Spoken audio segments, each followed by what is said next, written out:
अभी चाचा हैं। हम लोग दिल्ली से हैं और आपके किशनगंज में आए हैं कि चुनावी साल है, तो क्या किशनगंज का माहौल है? होली का समय है, पूरे देश में अलग तरीके का माहौल बनता है, तो यहाँ कोई माहौल नहीं। यहाँ जो पहले थे बाद में भी वही रहेंगे।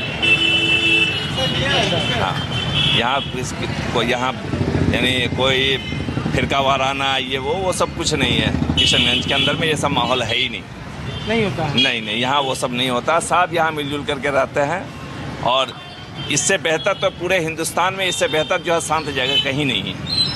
नहीं, हम लोग तो इसलिए इधर आए कि लोग कहते हैं ना कि कश्मीर के बाद सबसे ज़्यादा 70% यहाँ मुसलमान आबादी है।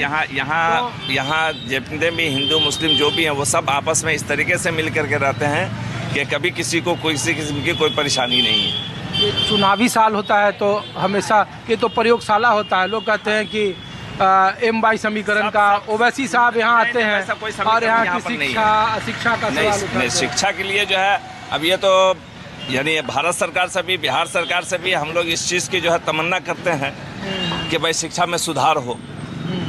लेकिन और किसी भी मामले में इस जगह में कहीं कोई किस्म के वारदात का कोई मामला नहीं है। नहीं।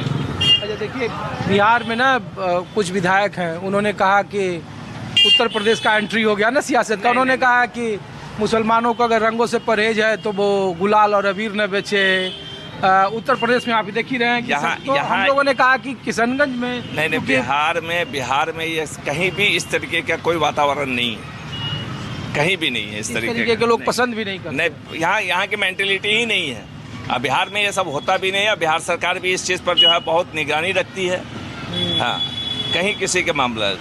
अच्छा, एक और छोटा सा सवाल बताइए, फिर हम लोग ये जानना चाहते हैं कि चुनावी साल है जी, तो यहाँ बड़ा लोगों का जोर होता है। प्रशांत किशोर भी एक नई पार्टी बना कर आए हैं। हाँ। और वो भी बोल रहे हैं कि देखिए मुसलमानों के हक के लिए आरजेडी ने क्या किया। आरजेडी के लालटेन की तेल है मुसलमान, और उनका जो प्रकाश है वो मुसलमानों तक नहीं जाता है, वो अपने तक सिमट जाते हैं। ओवैसी साहब यहाँ आकर शिक्षा, अलीगढ़ यूनिवर्सिटी, बहुत सारे इशू को उनको लगता है हैदराबाद के बाद एक दूसरा है किशनगंज, जहाँ पे उनकी पतंग आसमान में उड़ सकती है। ठीक है, तो वो चुनावी साल में आप लोगों की राय क्या है? सभी ये सोचते हैं कि हाँ हमारी पार्टी यहाँ से जीतेगी, हमारी पार्टी यहाँ से जीतेगी। हाँ, लेकिन वक्त के हिसाब से जो है वो बेहतर है। जो है वो बेहतर है कांग्रेस। सदाबहार कांग्रेस, सदाबहार कांग्रेस थी और रहेगी किशनगंज। लेकिन ये MIM ने तो इधर 5 सीट जीत ली थी, 2020 में सरकार बनते बनते रह गई। कोई फायदा नहीं है, यहाँ जो चलता आ रहा है वही चलेगा। MIM का अपना जो मामला है, MIM भी उनका भी अपना स्टैंड बहुत अच्छा है, इसमें नो डाउट। लेकिन बेहतर यह होता है कि जो है अलायंस होकर के अगर जो है ये लोग फाइट करते तो बेहतर होता। ओवैसी साहब अलायंस करें। हाँ, ओवैसी साहब भी, आरजेडी भी, कांग्रेस भी, ये सब अलायंस करके अगर जो है फाइट करते तो बहुत अच्छा होता। जब से कांग्रेस से कोई ऐसी बात नहीं है यहाँ पे, ये आम लोगों में यही राय है। अच्छा, हाँ, नहीं, क्योंकि लोगों को लगता है ना कि तेजस्वी यादव का जो मुस्लिम यादव समीकरण था वो इन इलाकों में सबसे ज़्यादा टूटा। वो यह समीकरण का कोई मामला नहीं है। काम आप यहाँ अब जो है कोई समीकरण का मामला नहीं है। अब मामला जो है वो विकास का है। विकास जो भी करेगा वो जो है अमर रहेगा, वही वाली कहानी है। क्या नाम है सर आपका? राजा हुसैन। आप क्या करते हैं हुसैन जी? इलेक्ट्रॉनिक शॉप है। तो अभी तो चुनाव का समय नहीं है, हम लोग तो ऐसे ही किशनगंज आए कि यहाँ का क्या आम लोग क्या सोचते हैं किशनगंज के लोग। तो आपकी राय क्या है बिहार की राजनीति को लेकर, होली जुम्मा को लेकर के? और देखिए यहाँ किशनगंज में कोई ऐसा बात ही नहीं है। होली जुम्मा का कोई विशेष ही नहीं है। अपने होली अपनी जगह है, जुम्मा अपनी जगह है। यहाँ पे सब मिलजुल के रहते हैं, किसी को कोई तंग नहीं करता है। होने के दिन पड़ा, ठीक है, इससे पहले ही पड़ता है, हमेशा सदियों से होते रहा, लेकिन मुद्दा तो अब उठ रहा है ना। इस जगह जो है अब यहाँ बिहार के अंदर में, खास करके बिहार के अंदर में और किशनगंज में भी कहीं भी यहाँ कोई हिंदू मुस्लिम ये वो कोई मैटर ही नहीं है। सब एक साथ जो है एक प्लेट में खाते हैं सब बैठ करके, कोई मैटर नहीं।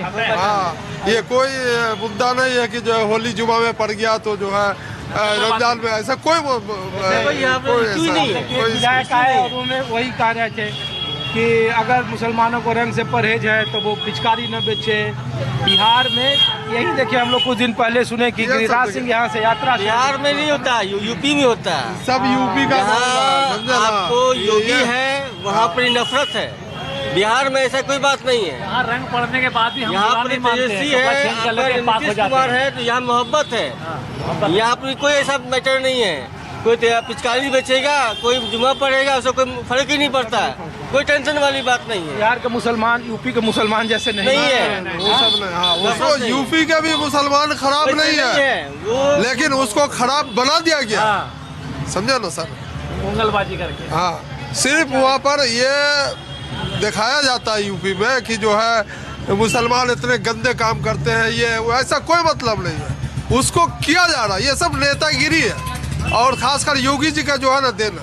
अच्छा, एक बात बताइए, जो बिहार को लोग नहीं जानते हैं, जो देश में किशनगंज को देखते हैं, लोग पूछते हैं कि अच्छा इधर के लोगों में क्या है कि ओवैसी साहब हैदराबाद से आकर यहाँ अपनी सियासी ज़मीन बना लेते हैं, 5 सीट चुनाव में जीत जाते हैं। जो लालू यादव 90 से राजनीति करते रहे मुस्लिम यादव का, वो अपने ही इलाके में हार जाते हैं। क्योंकि चुनाव है 6 महीने के बाद, तो हम लोगों ने कहा कि पूछे आप लोग की राय क्या है? 5 सीट जीत के वजह क्या हुआ? जो लोग जीते हैं वो तो वापस में आरजेडी में चले गए, फिर तो आ गए लालू जी में। लेकिन पिछली बार सरकार तो नहीं बनी ना, अगर 5 सीट इधर होते नहीं होती ना, फिर फिर भी नहीं बनती, सरकार नहीं बनती, फिर भी 2-4 सीट का जो है कभी रह जाता। तब हो सकता है उम्मीद बनता लोगों को। ओवैसी साहब का कोई कसूर तो नहीं था। अगर किसी पार्टी को छोड़कर अगर किसी दूसरे पार्टी पे चला जाए, तो इसमें पार्टी की तरफ से तो कोई आपत्ति नहीं है। आपत्ति कसूर उन लोगों के अंदर में था। लोगों ने पसंद किया, लोगों ने एमआईएम को सपोर्ट किया और सपोर्ट करके 5 विधायक यहाँ से दिया, लेकिन उन लोगों ने गद्दारी किया और गद्दारी करके वो दूसरे पार्टी में चले गए। अरे ये तो ओवैसी साहब पर पूरे देश का कौम जो है वो सवाल करता है कि देखो वो बीजेपी को मदद पहुंचाते हैं जहाँ चुनाव। ऐसा गलत है। सब अपने अपने माइंड से जीता है, सबकी एक अपनी अलग सोच है। बहुत लोग ओवैसी साहब को पसंद करते हैं, बहुत लोग लालू जी को पसंद करते हैं। नीतीश कुमार जो है कहेगा मतलब जो है आरजेडी में आने वाले हैं, तो ऐसा लगता है क्या कि आएंगे? उनका तो ट्रैक रिकॉर्ड यही है, कभी आते हैं कभी जाते हैं। तो उनका तो दल बदलू वाला काम है, तो हम लोग दल बदलू वाले को कैसे पसंद करेंगे, समझे ना। ओवैसी साहब कहाँ कभी गए हैं किसी पार्टी में और किसी को? ओवैसी साहब नहीं गए हैं। आप कांग्रेस के समर्थक होंगे, भाई साहब एमआईएम के होंगे। नहीं, हम लोग सबका सपोर्ट में हैं। बात जेन्युइन बात करते हैं, मतलब एक सोचने वाली बात है। लोगों ने सपोर्ट किया एमआईएम को, अब वो विधायक जाकर अगर आरजेडी में शामिल हो जाता है तो इसमें पब्लिक की कोई गलती नहीं है, ना पार्टी की गलती है। गलती इसमें उन लोगों की है कि जो इस पार्टी को छोड़ के किसी दूसरे पार्टी में गए। अच्छा, ये तेजस्वी यादव को लेकर आप लोगों की राय क्या है? मुसलमानों बढ़िया है, यंग है, आना चाहिए। और खबर तो मिल रही है कि नीतीश कुमार के बेटे भी आ रहे हैं, देखिए होना चाहिए। क्या चाचा? तो ओवैसी का ही आदमी को मिलेगा ना, इजार अशरफी को। कौन सा सीट ओवैसी को मिलेगा? इसका इसमें क्या कहते हैं, आरजेडी से जो आना चाहते हैं। आने वाला है सर, मजा तो अब आने वाला है। तो उसी को मिलेगा, पहले अशरफी को। जिन सीटों में जीता है आपको ओवैसी के पार्टी से जीत कर गया है, अब उस सीट में पहले उम्मीदवार आरजेडी का था। अब क्या देखने वाली दिलचस्प बात यहाँ पर यह है कि ओवैसी की पार्टी से जीते हुए कैंडिडेट को टिकट दिया जाएगा, या जो आरजेडी में पहले से जीता हुआ एमएलए था जो कि इस बार हारा था उसको टिकट मिलेगी। उसका तो देखो सबसे बड़ा उदाहरण जोकीहाट है। तस्लीमुद्दीन साहब का एक बेटा, या तस्लीमुद्दीन साहब का 2 लड़का है, एक एमआईएम में एक आरजेडी में है। आरजेडी वाले को टिकट मिलेगी या फिर एमआईएम वाले को? अब वो दिन भूल जाइए, अब वो वैसा नहीं होगा। अब जो समीकरण है ना, वो जैसे अभी शुरू से अभी जो एमआईएम में है, अब टिकट उसी को देगा। और भगोरे क्लियर बात, कितना जोर लगा लीजिए इस बार कितना जोर लगा लीजिए आप लोग, जीतेगा कौन? हम लोग कौन होते हैं? हम लोग अरे आप ही लोग तो सब कुछ है सर, आप ही लोग तो महान है। जोर लगा ले। यहाँ कांग्रेस थी, है और रहेगी, इंशाल्लाह कायम रहेगी। जी बिल्कुल 100% कांग्रेस रहेगी। यहाँ पे मिल्लत है, यहाँ पे सदाबहार कांग्रेस रहेगी। चलिए, ओके। हाथ साफ रहेगी। तो आपको किशनगंज की तस्वीर दिखा रहा हूँ, कुछ और जगहों पर ले चलते हैं आपको। चलिए।